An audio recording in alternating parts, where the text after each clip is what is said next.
everybody. Welcome to another comic episode of Games My Mom Found. I am Mike Albertin, and who's Robin Hood with me tonight? Hey, I'm Nick from You Hate to See It. A good podcast. Thank you. I guessed it on, a couple weeks before of this recording? Yes. I think it's been like 2 weeks since we're recording this. Your episode of You Hate to See It is coming out like end of August. So it had been out. By the time people hear this, it's been out for a few months. Yeah. This is a future. I'm not releasing this till probably November. So Okay, got it. Okay. Just to warn you. That's fine. November. I'm excited you're doing it in November. We got some changes coming on the podcast, so we're excited.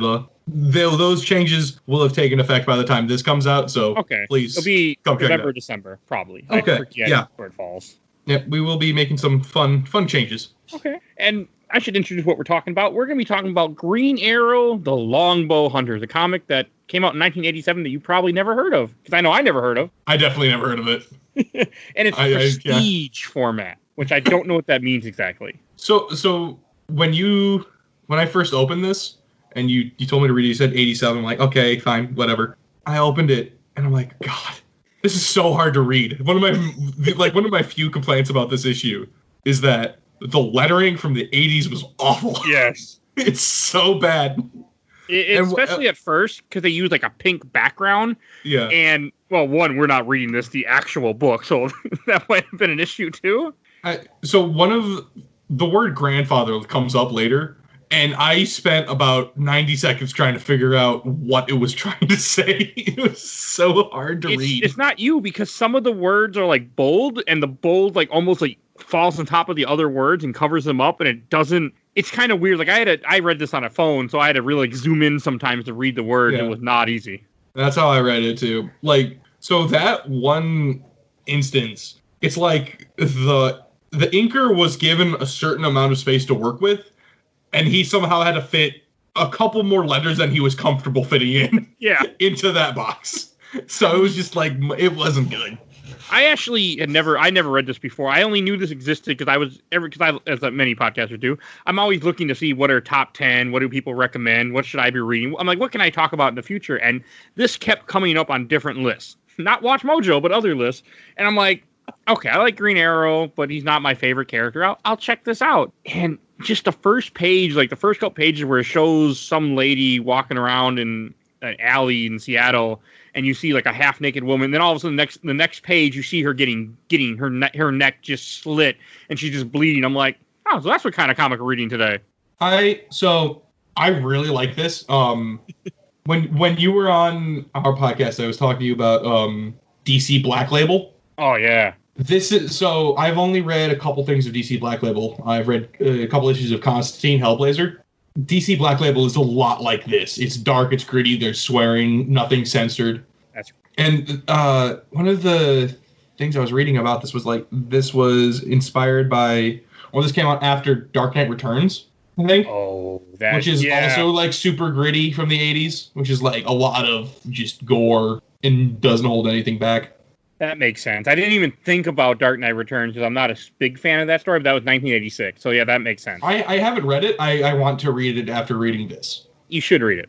I really like the art style about this too. Just as the overarchingness of this comic, I really like the art style. It's besides the text, it's really good art, and it's brutal art too. Like it is just, this book is throwing things in your face constantly. So one of the things I don't like about like 70s to 80s comics is that oftentimes like skin is blue and like the shadows are blue.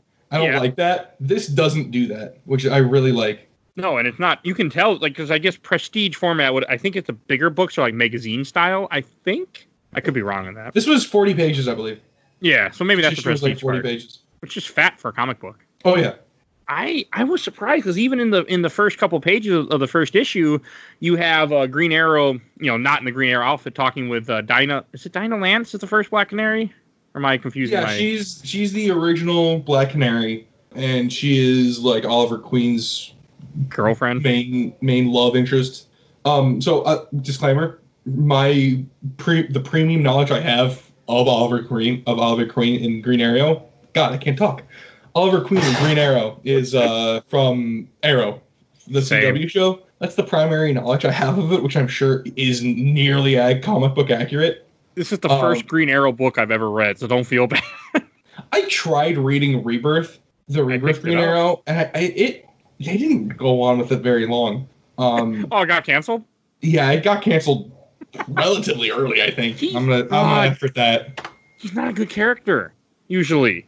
I think he's a good character. So they got way too political with that run of Green Arrow for my liking.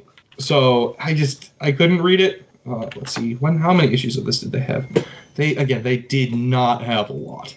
I can't type. Huh. The volume finished in March 2019 with issue 50 serving as an exercise final issue. Okay.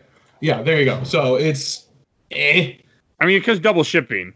That makes sense. But one thing that was interesting about this book is even if you haven't read any Green Arrow and your only history is the show, like me and you, it still gives you enough to get you right into the book without being aware of what's happening. Like, it's in the first couple pages where when they're talking and a freaking woman is thrown through a window into their apartment or their castle apartment house thing. Yeah, this house doesn't make sense in Seattle. I've never been to Seattle, but I don't think this has anything to do with Seattle. No, it's just a comic book. So they draw, and she's putting newspapers up in the windows for some reason. That also doesn't make sense. Maybe that was an 80s thing. I can't remember. I mean, I put comic books on my wall once, but that wasn't in the 80s. I was long before my time. This is the 80s. And I like how she has a crack pipe that they find on her. Yeah. And I'm just like, I watched a lot of drug documentaries because I love drug documentaries. I'm like, yeah, that's accurate.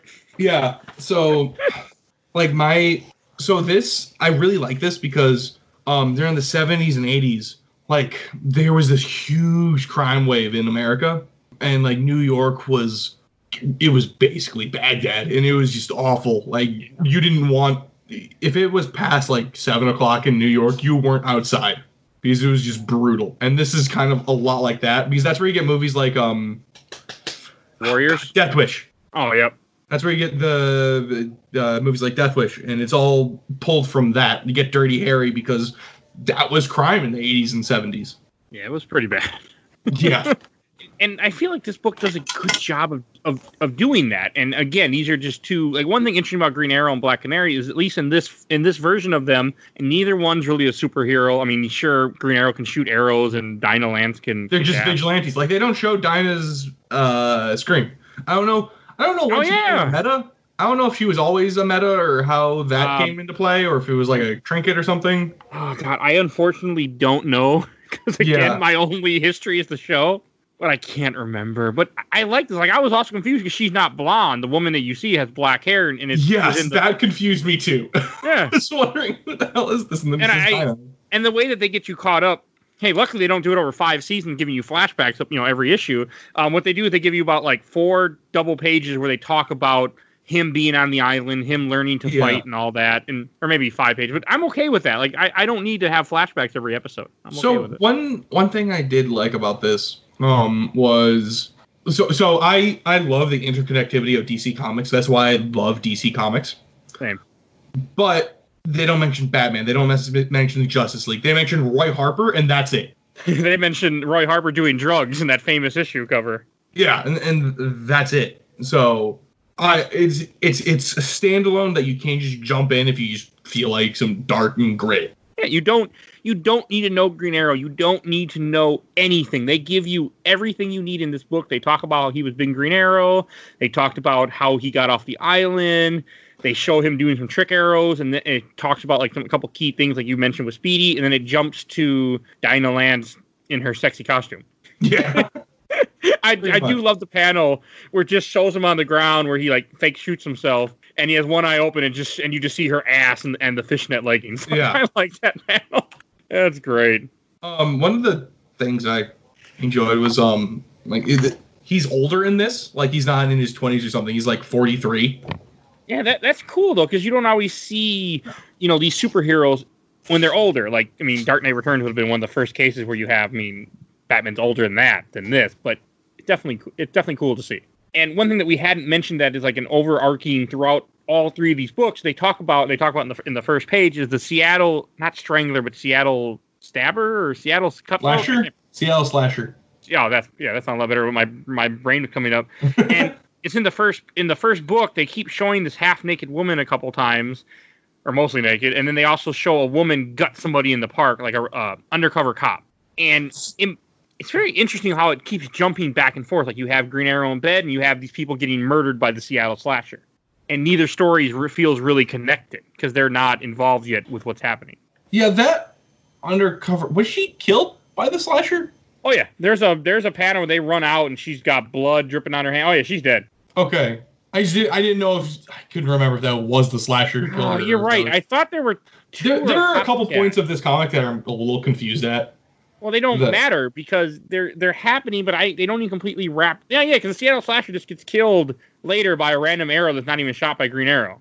Was that the Slasher? That was the Slasher. The Slasher. Yeah. This was a copycat, I think. Then maybe. Okay. I read it a couple days ago, but it's kind of confusing. A couple parts of this are just, why is this in here? Well, even then, you have a part where you see Green Arrow shooting arrows at a target, and you see a guy at a cemetery, and all of a sudden the next panel is him getting murdered by an arrow, and that's it. And you don't know what the fuck happened. Yeah, this is true. And then you see, again, somebody else with a knife arresting or trying to kidnap some women or some old people. And again, they could be the Seattle Slasher. It doesn't really, it's not super defined at first. Yeah. I want to say the Seattle Slasher was killed by the woman with the black arrows, which we're going to talk about shortly or soon. But maybe there was a copycat. I can't. It's like the funny thing is it's not even important. Like it feels important in the first issue, but by the time the story progresses, it's not really about that. It's about what Green Arrow is doing. So when I was reading it, granted I was reading it a couple hours ago. That's what I should have did. The first half of the first issue was a little confusing, and I wasn't the biggest fan. About halfway through, it really picks up, and then for the rest of it, it's just a solid ride through. The vast majority of the comic is phenomenal. The very, I'd say first 20 pages are just which is why so I tried reading it yesterday. It couldn't hold my attention. And then I started reading it today, and I got through that. The very beginning, it was a little dry, which I have problems with that sometimes. If I'm just reading a comic on my phone, and the beginning is a little dry, it'll take me another 2 weeks to get back to it and start reading it again. If Batman's dry, I'll stop reading it and I'll jump to Young Justice, or I'll jump to Nightwing or something. And then until that gets dry, and then I switch back to Batman, and I finally push through.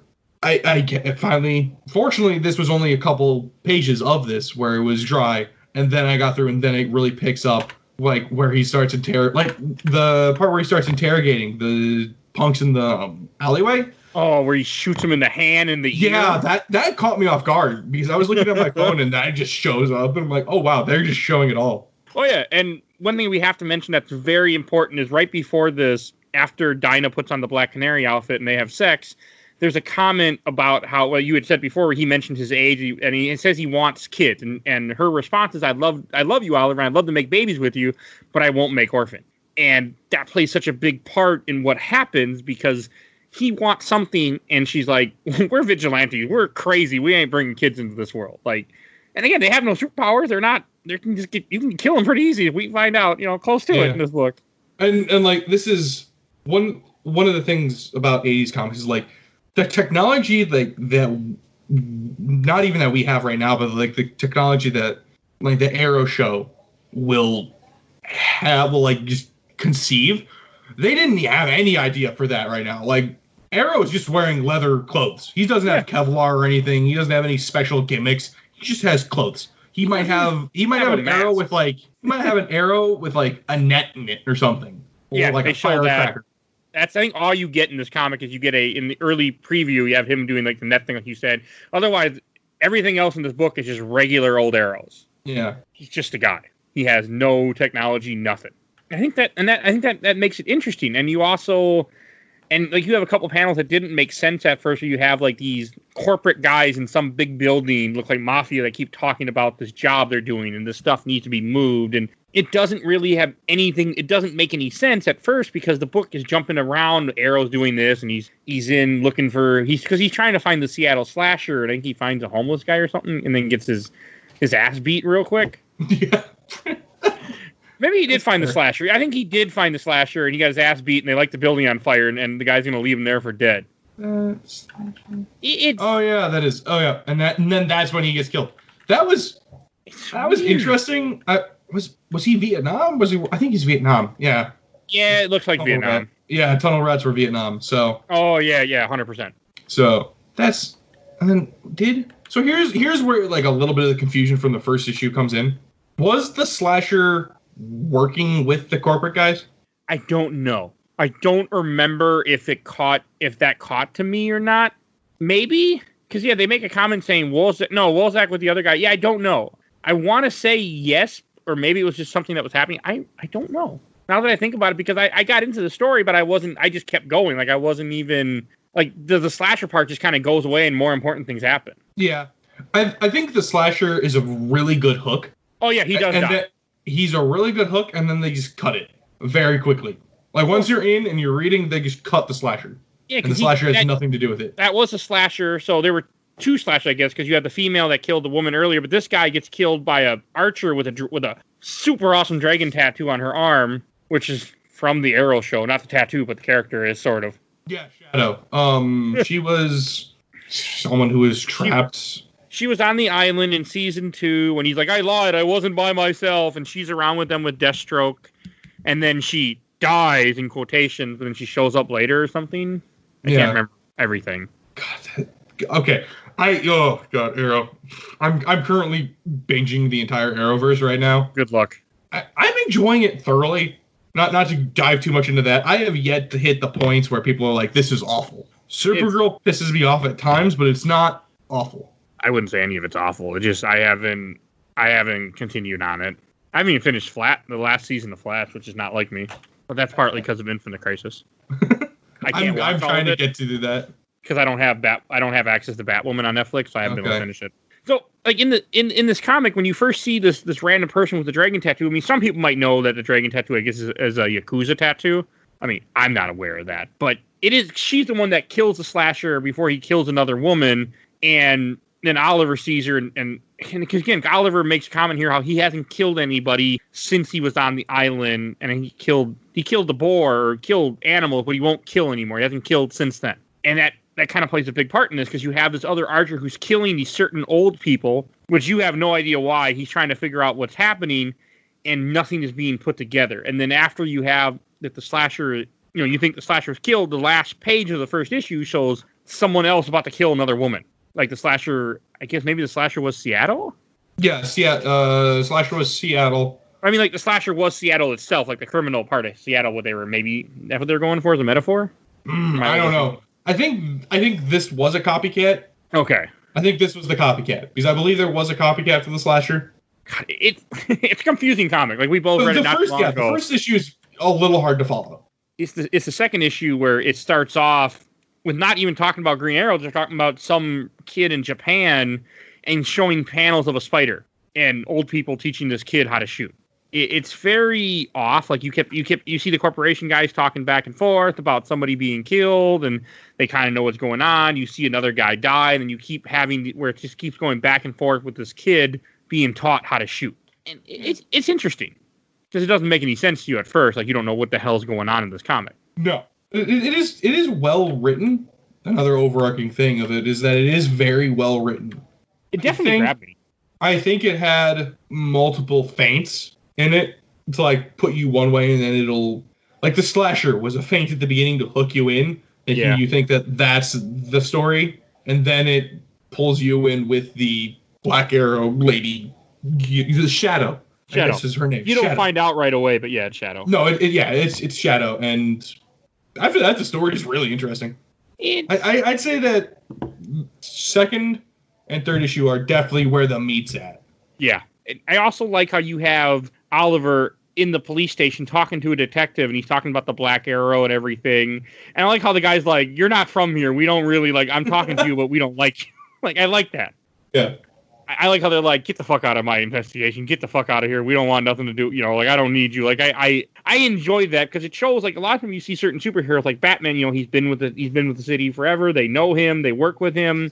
And here they don't want nothing to do with Green Arrow. They know who he is, but he's not from Seattle. This is his first time in here. Yeah.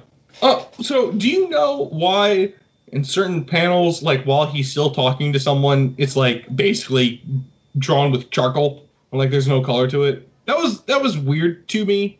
Oh yeah, maybe because it's prestige in quotations. I don't know. I'm not, I guess, as accurate as I should in that kind of thing. Yeah, it's a little off-putting. Like I forgot about. I didn't even pay attention to that, but now that you mention it, you're right. It does. You can tell it's a different type of drawing, and it does look like charcoal or something. Yeah, it's like I don't understand it. Like it's again, the artwork is fantastic. It's colorful. I just don't get why it was basically just a pencil drawing when everything else is colored. I don't know why either. I mean, I got nothing. Maybe, I don't know. It was the 80s. I try not to ask questions. Yeah, no, it's hard to say, but it is something that didn't really stand out to me. I do like it when he leaves the detective's room, and the one cop that walks over, he's like, "Yeah, he's kind of cute," in a weird sort of way. She's checking him out. Like I like that. That amused me. And then it gets really strange. Like the part when you have like the footprints of like dancing that reminded me when I was in elementary school and we had a dance class. And then you have these two old women that are looking at the shoes, and then all of a sudden, like somebody was going to try to rob. Yeah, the guy tries to rob him or something, and he breaks the guy's finger. It was just a weird little scene. That's what that was? Okay, I just thought that was like, I had no idea what the shoe prints were. I thought that was like, no, they're an old thing. They're not something you would see, but they're to show you how to dance and where to step, and they have numbers on them. It's something that I only know because when I went to elementary school, I went to an elementary school of the arts, so we had a dance class, so they taught us stuff like that. Otherwise, it would mean nothing. Like, now that I realize, that's the only reason I know what it is. Interesting. Yeah, it's not a normal thing. Not something that we would know in 2020, but in maybe 1987 would have been more. I mean, again, they are two older characters that see it. Yeah. They're definitely, like, in their 60s. Yeah, it's... Yeah, you made me think of something that I thought was normal, and I'm like, oh, yeah, not as normal as I was thinking. No, they taught us ballroom dancing in grade school. It was just taught. There was nothing, like, on the floor. They could sit in the gym class from the gym room. It's something that you don't. So I don't know if this is like an 80s thing. Do they often commit robberies with a boombox? I mean, hey, in the Ninja Turtles movie that came out around in 1990, they had boomboxes. I don't know. I thought that movie wasn't talked about. First movie's great. Third movie's bad. Okay. I actually did an episode on the first movie a long time ago on the show. But I don't know. Like, maybe it was a thing in the 80s to have a boombox. But I feel like a lot of like movies that would have, like, the criminal element would have had a boombox, like The Gangster, because someone's got to be, all hip and playing the boombox over his shoulder. So I feel like I remember like boomboxes in like Super Friends. I can't remember. I mean, that's going back to my childhood when I was like 4, and like they're just things that I might have remembered. Yeah, boomboxes. I mean, that's something that you don't even like. The average person who listen to this podcast might be like, "What the hell is a boombox?" Because that's just an older thing. I mean, I remember them when I was a kid, but they're gone now. Yeah. Hey, you can buy a vintage boombox made in Korea for $2,200 on eBay right now if you want. No, I'm good. I'm going to stick to the $30 bass boosted Bluetooth speaker I have. It's half as much. Yeah, I mean, that's the thing. Like, technology has changed so much. But yeah, there's a 1987 vintage like that one that we would see in this comic right now is about $1,200. Jesus. So, Jesus. I mean, I don't know if anyone's buying them, but I'm just looking at a bunch of them are like 300. A bunch of them are high up there. Yeah. Yeah, vintage. Well, something from the 80s. I wouldn't want something from the 80s. Like, no, just give me something new. We don't want to go this old. But yeah, I mean, I feel like I can associate with the criminal element in a way because I remember that time. But it's something that if you're younger, it might not make as much sense. So I just noticed something. Yes. The castle that they live in is a floral shop. Oh. It's a flower shop. I don't remember that. Or it didn't click. So, apparently, I just don't, the castle is so out of place. It doesn't belong. I mean, it's just something that's there that doesn't really make a whole lot of sense. Like, why does he have why is he living in a castle? But I guess he's rich, so he can afford to. That's just a weird thing that I'm sticking on that I shouldn't be sticking on. We'll move past the castle house. It's okay. I was a little curious too when I first saw the castle, but it didn't stick with me. I do like when he comes back home and he just finds a letter from Black Canary. And again, I mean, you actually have a naked Oliver standing there by the mirror, and he goes to bed. She's alone. She's not there. And it talks about where she has went off to be like an undercover and investigate or she has a lead to investigate what's going on. I think with maybe not the Seattle slasher. I think, or I can't remember what she's. It was doing. like a drug, or is it just some drug thing? Yeah, it was like a drug shipment. Okay, I know it. I know it has to do with the old men that we've been talking about off and on. It had to do with their drug shipment or something, but they didn't know it was them. Okay, and did you? It was one of those. It was one of those. She's working on a case, and he's working on a case, and then it meets up in the middle, serendipitously. Serendipity. It's a good movie, by the way. I didn't notice this before, but the car he's driving, the floral car, is a green car. That's of course. Yeah, it's also like a car from the '60s. Oh no, it's not from the '60s. That's older than that. Is it? Okay. That's like a 40s or 30s car. Easy, probably 40s. 40s. So what? I'm not the best car guy, so I could be wrong. And someone out there might be screaming at me if they know this book, but that's definitely not. That's definitely an older car. Yeah, I'd say 40s or 50s. I guess it's out of place now. It wouldn't be as out of place in the not 87. Yeah, or in the 80s. Yeah.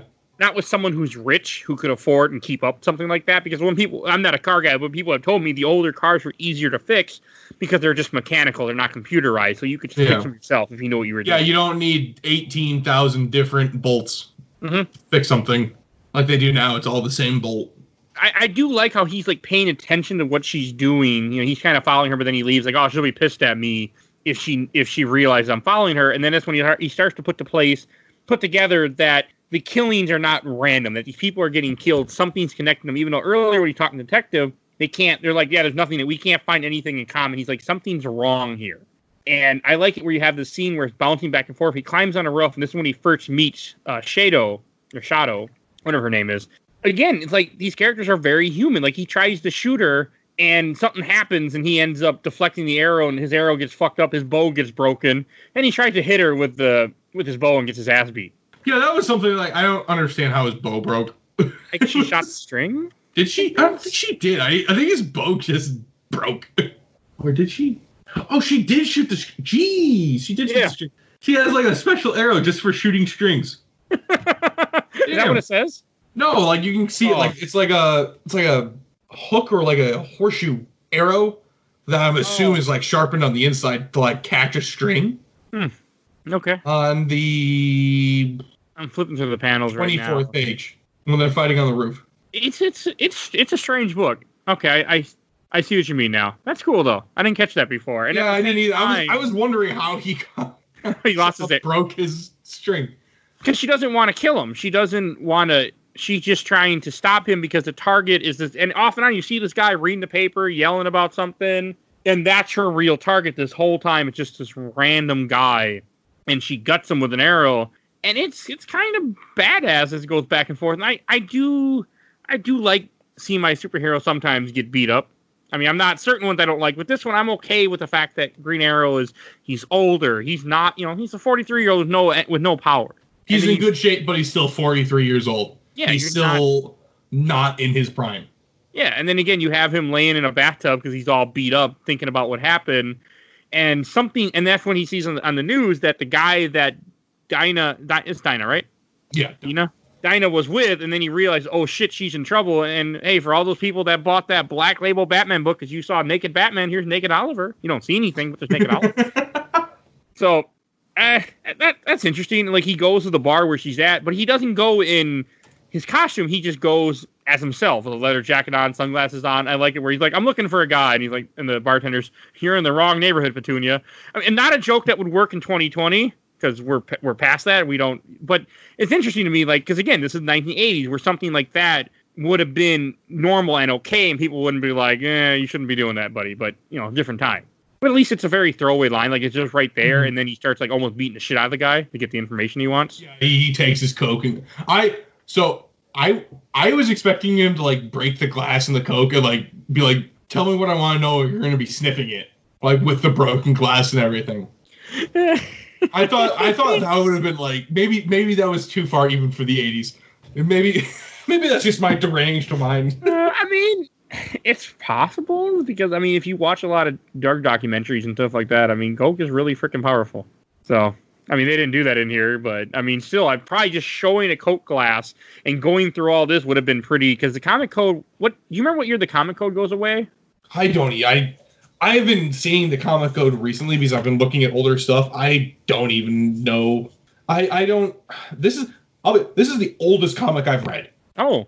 Yeah, I haven't read any of the original stuff. The furthest back before this I've gone is... It came out in 1954. 2010.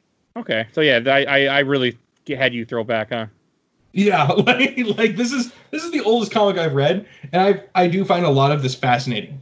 Not all old comics are easy to go back to. Like I tried to read the original Avengers stuff a long time ago. Fuck no, don't do that. No, don't do that. I've been like, so on the DC Universe app, like they'll have the new stuff that comes out in their rotation, and then they'll be putting out like Detective Comics 400 from like the 50s. And I'll try, like, every now and then I'll be like, this looks interesting. I'll try and read through that. I'm like, this is awful. The art makes my head hurt. The lettering is awful. Batman sounds like a clown. It's just a different time. I mean, comics were written very, like, during the 50s, and so very, just expendable, something that someone paid 20 cents for, 10 cents, and they just throw it away after they read it. I mean, so comics were changing by this time, but like in the 1980s, I think they realized, like, this comic is not for kids. This is a very, very dark comic, and we haven't even gotten to the really dark part yet. We're about to. I had heard about this comic because of, like, when I was reading about it and they had mentioned there was a torture scene, I'm like, okay, you have my interest. And I thought it was Green Arrow that got his ass beaten, tortured. I'm like, okay. And as I'm reading this, you have a part where after the coke thing, he goes and he ends up going to some dock, and he's dressed up in his outfit, and he takes out a guard, and he takes out a dog too. Or the dog gets drowned. They don't show it. I think the dog gets drowned. Maybe I'm wrong. I feel like he shoots a dog with an arrow. Yeah. Which, again, is kind of like, he saves the person, but he kills the dog. I mean, you don't have a choice, but it's like, okay. The Comic Authority Code. 1954, and they didn't go away to like 2000, it looks like. Because I have, so at the comic book shop we go to, me and Adam, one of our co-hosts, or one of my co-hosts, on Wednesdays, which is when we go in, they have like 50-cent comics, and you get 3 free on Wednesdays. I picked up a Huntress from, God, I'm trying to find, I hate when comics don't put the year. This is 89. Okay, so that's 89. Then I got sorry, I'm trying to find this. No, it's like, I forget, the comic code kind of goes away a little bit, but I mean, it was a thing that was out because, comics are going to change the youth, and they're going to start killing people because it was comics' fault.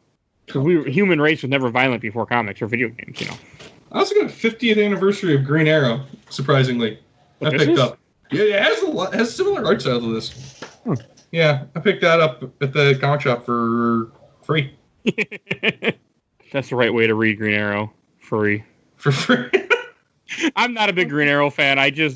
Only reason I even did this book was just because I heard good things about it. So this book is from 91. It has an ad with Bill Cosby in it. Well, that's a little dated there. Yep. God, old comic. Just the paper, like the paper in old comics. Oh yeah, it's not. I have a few on my wall, but so God, I lost my. Where was I? Sorry, I took you off on a tangent. So about. Welcome to Games My Mom Found. We do tangents too. So I mean, kind of like they do a little bit more history about what's going on with Shadel, and I think this might be the first time they give you her name, or maybe they give it. I don't remember if they give it to you earlier, but I do see it in here in a panel where it says her name, and it talks about her backstory with the tattoo and how her father kind of sold her the Yakuza, I want to say, and that's why she's tattooed, because they owe a debt. Was that her father? Is that who trained her? Her father? No, her father trained her. Her father didn't train her, but her father got murdered, and I think then she got taken and sold. I know that's explained in the 3rd book. Okay, we'll get there, but one of the panels that really hits me hard is you get to this part where you have these 2 guys in the warehouse, and they're talking, mixing chemicals, and they're talking about the coke coming, and the one guy's like, "Finished with your new toy yet?" "No, it's better if you make them last." Crepes of what a waste, good-looking broad, and you see legs with this blood dripping down them and a big pool of blood when the guy walks, like, "Hello, sweetheart, did you miss me?" And I mean, it just gets really fucking dark, really fast. And he's just interrogating her, and I mean, this wouldn't have been allowed in probably a regular DC comic at the time, but you see Dinah Land, she got one black eye, her shirt's pretty much all ripped off, you have blood just dripping down her neck, and he's about to kill her. And she just looks like she's been cut to pieces and just, fucked up really bad. I mean, it's a pretty fucked up, and he's about to slit her neck too when he gets shot with an arrow. This confused me at first, because at first when I saw this, I thought it was Shado, because they show Shado aiming an arrow too, but I think it's actually Green Arrow that kills him. Maybe I'm wrong. Ooh. Yeah, Actually, it's Green Arrow. Yeah, because you flip through the pages, the arrow sticking out of him is a green feather. Shadow uses black feathers. Is it a Green Arrow? I'm looking for a green. Yeah, keep flipping. Page 44. He kills him. Fucking just guts him. Or doesn't gut him, but he just kills him. And the other guy just lit on fire by his own fault. But yeah, he kills the guy that was torturing her. Huh. Yeah, and they talk about earlier how he hasn't killed anybody. Oh, wow, he did. Okay. I didn't catch that. Yeah, I didn't catch that. I didn't catch that either, but I was like, wait a second. There's I thought Shadow killed him. Yeah, no, it's him. And he even says he hasn't killed anyone in years, and he kills this guy. Which makes sense. I mean, his girlfriend is just about to be murdered and been tortured, so he's like, fuck you. You're done. It's over with. Well, okay. And then... I like the expression on his face, though, the guy. Like, he sees the arrow through him, just looking down at the arrow that just went through his heart. Oh, yeah, no, I'd be shocked, too. You're like, wait a second. I feel like that's not something you accept well. Probably not. It's cool because that's the whole reason they do that whole scene earlier where he's talking about how I don't kill anyone. I don't murder anyone. And when he sees her, almost killed, he's that goes out the window. Like, we're done. And so that scene makes the first issue make a lot more sense. Yes. It's all foreshadowing. And then you see a guy get shot through the eye, and that's who has a gun who's trying to kill Oliver. That was another one of those scenes that I'm like, wow, that's brutal. Oh, yeah. Even by today's standards, that's very brutal. It's, like I said, this is a very brutal comic. And then when you first... you don't even know if Dina's gonna live at first, because this is something that's outside of DC continuality, so they can do what they want. And you have Oliver, where she's holding Oliver, she's like, I'm sorry, I missed your birthday. And you don't know if she's going to survive this. You have no idea. Because, I mean, my first thing when I saw it was like, oh, fuck, are they going to kill her? Because they can. I mean, it's out of continuality. It's a one-shot, yeah. So you it's can... out of canon, they can kill her. I mean, spoiler alert, they don't, but it's a badass book. Like, it's a heartfelt moment, too. And when they kind of... And it's the third issue when they talk about where he starts, he starts talking about how he killed him because he was trying to save her, and he killed the man. He hasn't killed anyone. I don't think he's killed anyone before. He hasn't killed anyone in a long time. So I thought that when they were talking about him not killing someone, I thought they were talking about the guy that got lit on fire. Nope. That guy got lit on fire because he shot him in the leg with an arrow, and the guy shoots chemicals and lights himself on fire. Yeah. That's his fault? I mean, killed himself then, I guess, in a way. I mean, yes, he wouldn't have shot if he didn't get shot in the leg, but I mean, he's not upset with that one. He's upset with the one where he shot the guy through the heart. Like, it shows him, having to battle what happened, and you see where, the guy's being demonized, and he's seeing a dragon, and he's fighting with himself for what happened as she's laying in a hospital bed dying. It's very deep and dark. And one thing it's interesting to me about in this comic too is Oliver has no mask. He just has green eyeshadow around his eye. Like, that's it. Like, there's no mask. Like, that is just. I thought that was a Domino mask. No, there's nothing. There's no mask at all in this one. He just has eyeshadow. Huh.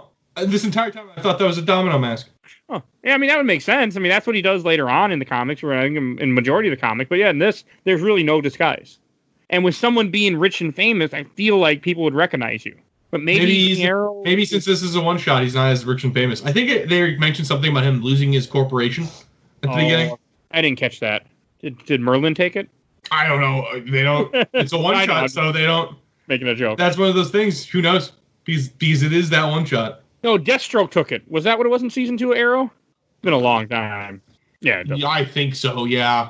I just remember because Summer Glau was in that season. Oh right, I forgot about her. Yeah, that's the only reason I remember that.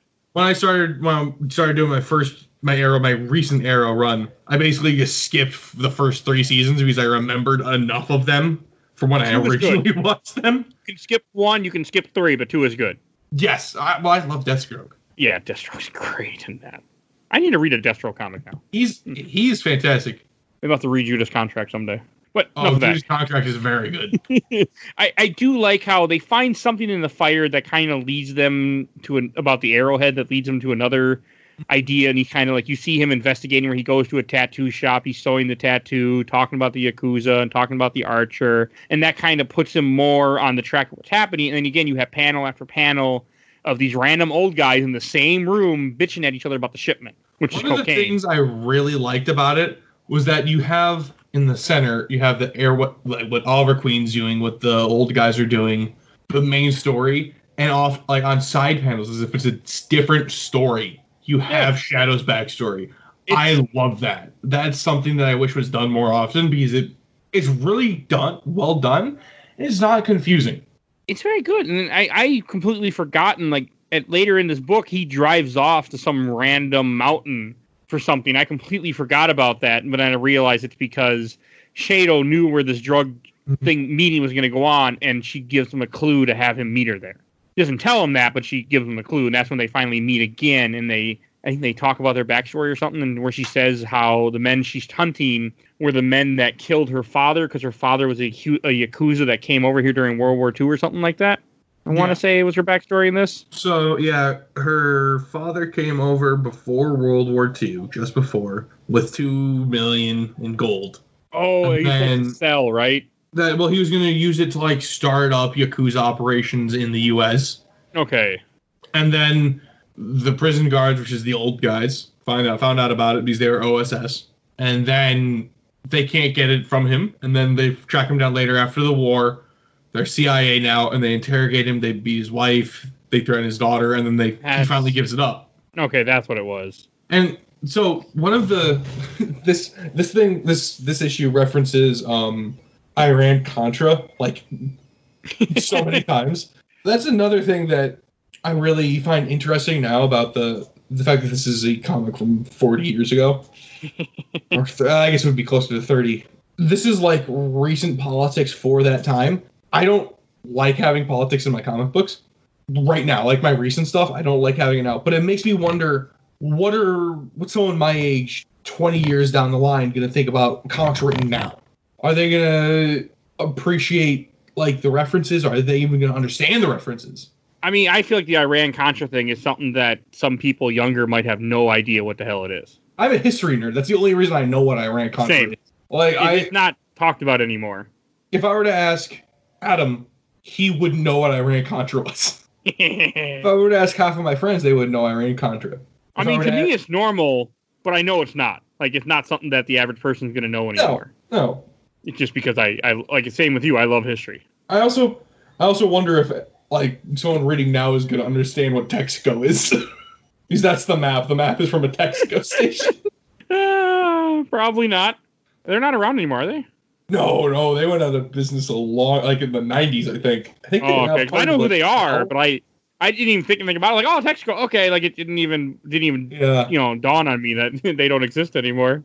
Do they exist anymore? No, they're now owned by Chevron. So okay.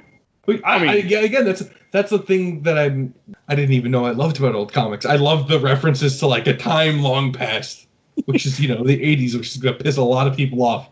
Yeah, it's 40 years ago. As this 20-year-old fuck nugget is talking about the 80s or a time long past. Hey, I was born like a month after this comic came out, so don't feel too bad. But the snow part was a little off-putting to me at first, like because you meet up with Shadow, you have a helicopter fly by, and I was a little confused at first what's happening. But you have a drug deal going on where they're meeting to trade coke for money or something like that. Yeah, that's the Contra reference. Okay. Yeah, because the guy is CIA, and he is trying to get basically the old guys that Shadow's hunting are drug dealers now because after they took her father's money, they become drug dealers and drug suppliers. And the CIA guy is giving laundered money. What's he doing? He's giving laundered money. So, it's laundered money. I'm trying to remember how Contra worked. The drug dealers gave the laundered money to the CIA guy because they bought the cocaine. And that's clean money that the CIA can now give to the Contras in Nicaragua because the money was actually received from selling weapons to Iran. So that's how I remember it correctly. Yeah, I want to say you're right. It's been a long damn time. And they're basically just recreating Iran-Contra through this, except with Green Arrow. It's not something that many podcasts are probably, comic book, video game podcasts are talking about Iran-Contra, but bringing back memories.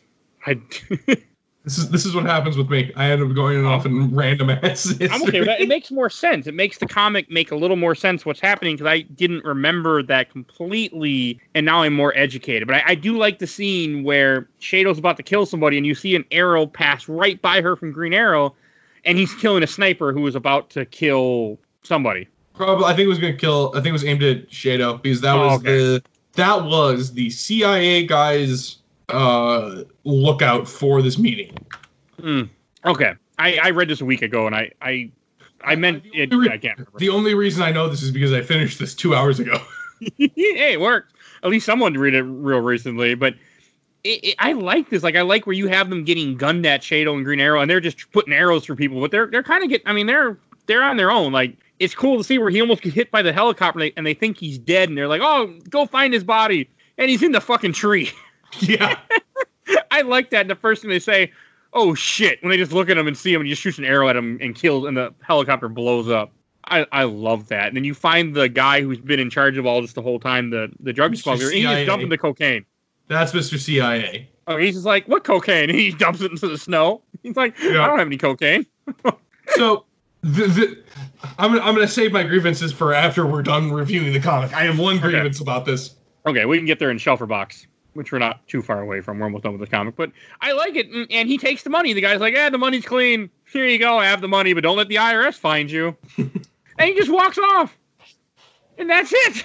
Like, that's the end of this part. And the CIA guy survives. And then it goes back to Seattle with that same room you've been seeing page after page after page in this book with the old guy talking about the drug smuggling and how the business won't end. This is when they talk about what we had already said, where they beat up the Yakuza guy. And as Green Arrow's talking to him and they're playing, and they have like a chessboard, he gets shot by Shadow and she just kills him once and for all. Because he was about to shoot Green Arrow because he had a gun hidden in the door. And then you just have, I like how he waves at Shadow. Oh, like, I didn't catch that. Yeah, he's like, "Oh, thanks, you saved my life." I did like how his name is Osborn. That was kind of like, I'm like, wait a second, wrong. This ain't Marvel. That was actually happened to me. It amused me. I saw Osborn and I'm like, why does that name sound familiar? Wait, wrong comic. Yeah, I'm like, this ain't Norman. What are you doing here? But it felt like a reference to that because I want to say Mike Grell. I don't know if I mentioned him. He did the art for this book. I want to say maybe he worked on Marvel Comics too. He died recently.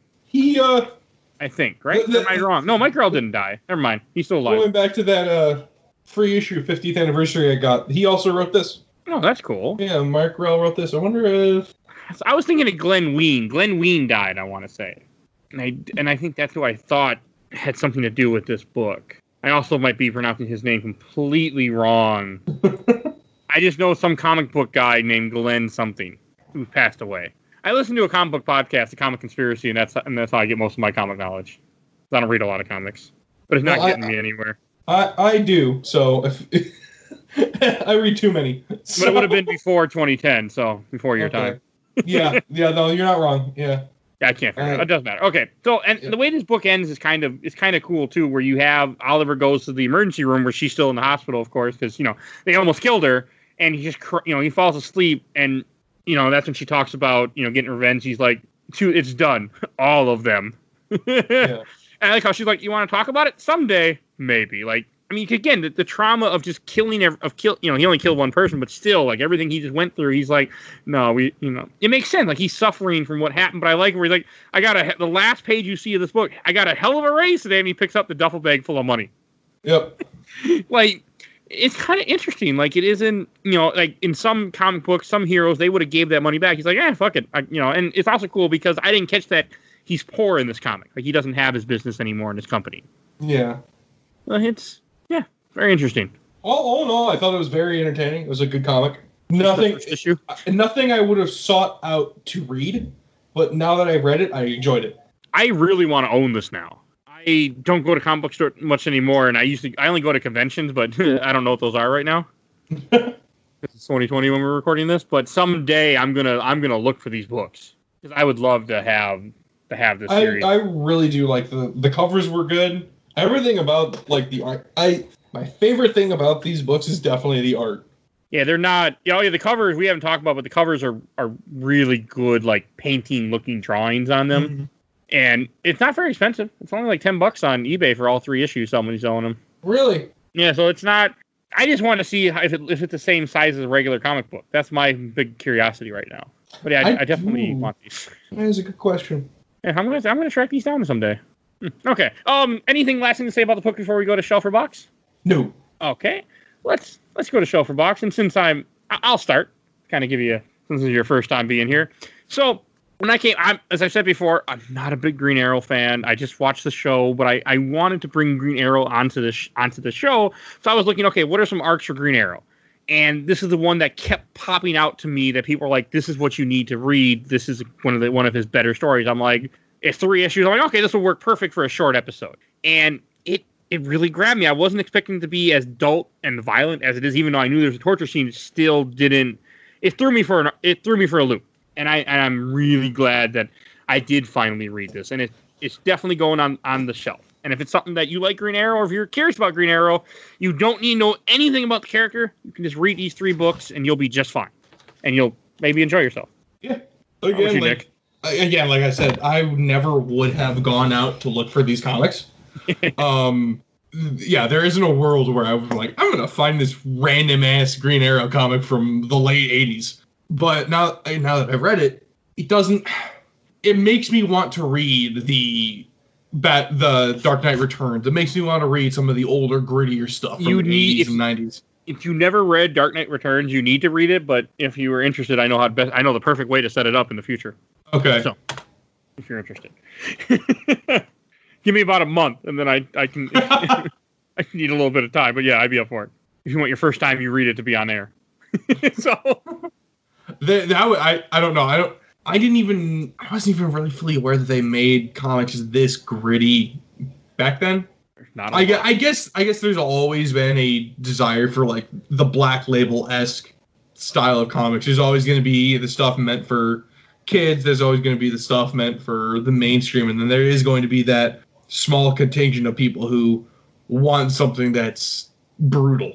And this does a good job with it. It really does. The scene with the guy with taking the arrow in the eye, that I wasn't expecting that level of graphic and brutality. I wasn't either. It threw me for a loop. So, but yeah, other than that, good comic. The only grievance I had was that him taking the money at the end. That was my like. Just is that really? Would he do that? I don't know enough about early Green Arrow to know if that is something he would do. Maybe he would. Maybe he wouldn't. Who knows? He's Robin Hood. Yeah, and he, like you said, he is poor now, so I guess it isn't as crazy. And it's just drug money. That's true. I mean, not like you can give it back to anybody. That is true. And like the agent basically gave it to him. Yeah, he's like, fuck. Because again, for those like we were kind of talking about Iran-Contra, I mean, that stuff went on all the time where they were.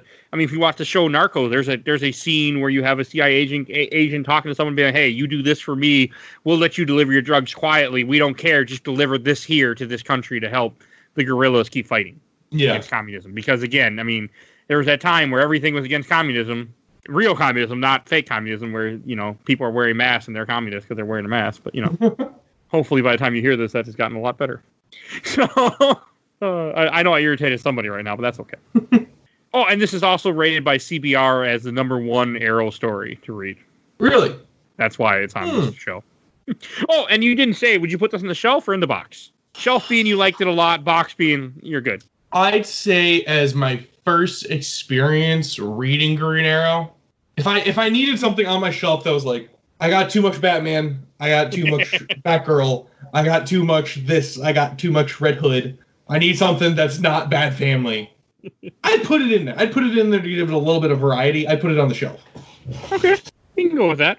If I needed something to spice up my day that's not Batman. Hey, I'm sure you might recommend this now to somebody. Yeah, again, it's very good. Especially if you're, for me, art can make or break a comic. Like the art style. If it's too cartoony, I can't read it. Well, no worry here. Yeah, no, this is I love the ultra realistic art. And if someone is really into the ultra realistic, the real art of a comic, I'd recommend it to them. Same. Especially if you want to read something older. Like you said, some older stuff doesn't carry over. Some of it is a little hard to read. So, Not a lot usually carries over too well. Yeah, this carries over really well. I was really surprised myself. Yeah. All right. And before we go to since that's about I think all we need to say, and I don't know what the next comic will be because these are all kind of happen. But Nick, why don't you mention where people can find you at? So that is, I can hear Adam yelling at me about how I'm doing a horrible job plugging our podcast. So I do just a conversational podcast with my two other best friends, Adam and Jeff. We released... Jeff was on the show already at this point. Not yet, but he will be. No, Jeff would have already been on the show in the Alan Wake episode, hopefully. Okay, good. So Jeff and I are really big into video games. Adam and I are really big into comics. We don't talk about any of that. No, you don't, not really. No, we just talk about random ass shit, stuff that's like throughout the week or throughout whenever that has pissed us off, and then it just turns into conversational. And we release every Monday, and you can find us on Twitter at YOUH82CIT, and you can find us on anchor.fm/H82CIT. Don't hold me on that Anchor link, because that is one of the things that may be changing. We may be switching off of Anchor. So you can let me know and get me a link when we post this. Okay, thank you. It'll be in the show notes. Okay. But yeah, you can find us three absolute idiots getting drunk and talking about whatever. It was a fun time. I'm glad you had a fantastic time with us. We had a great time. I was so happy to have you on because I just want to talk about comics, and Jeff just doesn't care about comics. And yeah, I noticed that too. Jeff doesn't care about comics, and Adam reads Marvel. So if any chance I can get to talk to someone about DC Comics, I will seize it. Hey, I'll come on again, and I'm be reading more DC Comics soon. So fantastic. I got to read, and there will be a link to his podcast in the show notes. And what's it called again? You Hate to See It. And if you were listening to You Hate to See It, you'd have to drink. And I should probably drink because I said it. Adam's yelling at me somewhere. I've been drinking while we've been recording because I can. Well, fantastic. You're doing a better job at my podcast than I am. At representing You Hate to See It than I am. Yeah, because I can, because it's nighttime, so I have two Michelob Golden Lights next to me. I've been drinking while we've been talking. Because normally I record during the morning lately, because my normal co-host, he has an early job, so we record usually earlier, so I can't drink. Since this one kind of worked out, I'm like, yeah, I can drink tonight. All right, that's enough of random bullshit. So definitely check out Nick's podcast, where you can catch me on in a random episode. I don't know when this. You will be probably coming out. Yeah, if this is coming out in November, you will have already come out. Yeah, November, December. So definitely check out his podcast. If you like this episode, we have a bunch of comic episodes. We do game episodes every week. We do the Marvel Cinematic Universe because I'm crazy, and there should be a bunch of those out at the time that you're listening to this. So definitely check those out because those are great. We put a lot of time and love into those. And if you enjoyed this podcast, let somebody know. Tell your friends, tell your enemies, tell anyone. I don't care. It's a great way to support the show, is let other people know so more people listen so I can do more with the show eventually. Also want to give a shout out to our awesome intro and outro, courtesy of Bulby, a.k.a. Mike Stoney, from his EP Bite the Bullet. The song is The Cool Kid Squad. So definitely you can see a link to his show notes. You'll see a link to his YouTube channel in the show notes. That's the correct way to say it. All right, I think I've drank too much beer so far tonight, so I'm going to let you guys go. We will see you guys all next week. Bye, everybody.